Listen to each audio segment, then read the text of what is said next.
luontokuvasta lähdetään puhumaan, niin myös sillä on hirmuinen merkitys, että kuinka päin sinä kuvaat, että otatko vaaka vai pystykuvaa. Eli monesti jos mietit tarkoitus, niin sehän monesti niin kuin rauhoittaa ja tekee. Ja sitten jos siihen saadaan niin kuin paljon niin kuin jotain linjoja, tämmöisiä, mitkä kulkee. Tuohon tehdään vaikka tähän näin. Ja sitten joku vaikka horisontti tähän näin. Eli horisontti laitetaan niin kuin keskelle, on joku niin kuin peilikuva. Eli silloin niin kuin tulee se vastakohta, mutta monesti kannattaa nyt, tuossakin voi testata niin tuommoisessa ottaa se horisontti niin tälle linjalle, katsoa miten se vaikuttaa siitä.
Se, että onko tämä kova vai pehmeä?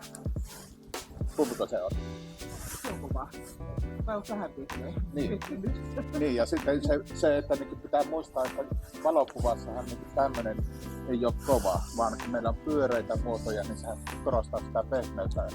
Eli monesti niin pystytään sitten käyttämään tämmöisiä hyödyksiä, että esimerkiksi jos jotain henkilöä tai muuta kuvataan ja halutaan vähän semmoista hempeämpää tai rauhallisempaa tunnelmaa, niin pystytään just näillä muodoilla sitten korostamaan myös sitten sitä kuvan tunnelmaa. Eli tästä tämmöisestä saadaan nättiä pyöreitä muotoa, niin sehän on sitten niin kuin semmoista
ja ravistella ja sitten kierretään. Käsi menee sinne vartalon edestä toiselle sivulle ja työtet kohti sinne kanasuuntaan ja voimat kierretään toiseen suuntaan rintarannalle yläseläälle venytystä.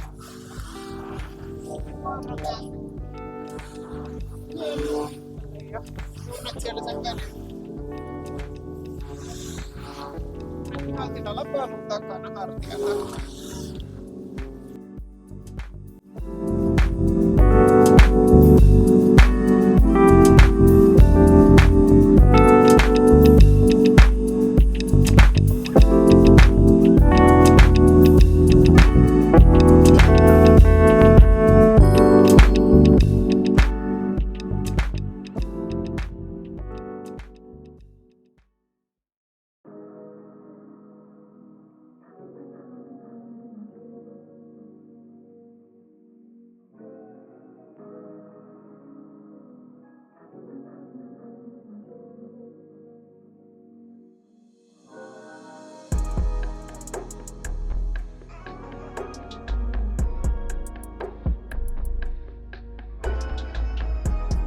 Kallio sijoittaa, niin siitä me saadaan se etuala.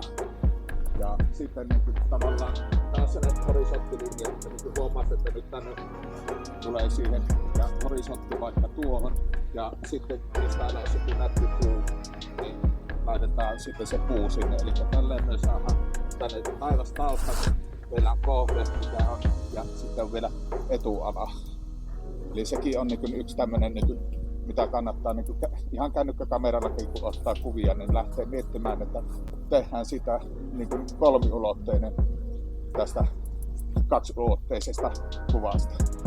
Eli tämä on se keino, millä se saadaan niin vähän palautettua niin taas sinne niin reaalimaailmaan. Eli käytetään vaikka jotain kumparetta hyväkseen ja miettii, että tässä on kumpare, yritetään asettua sille, että tässä saadaan etuala, tuossa meillä on kohde ja tuolta saadaan tausta.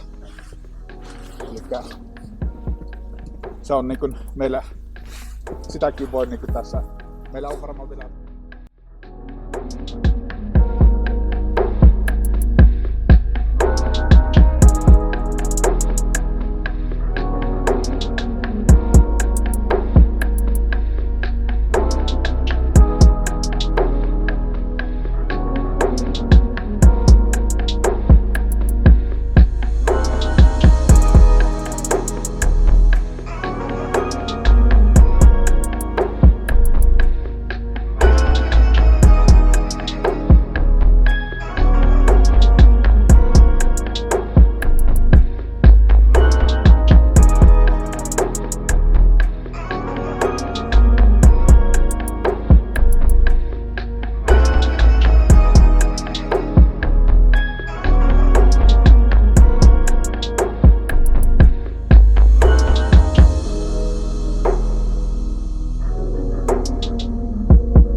erinäköinen kuva, ja sitten kun se vie täältä näin, niin sitten niin se tunnelma muuttuu kuvassa ihan valtavasti.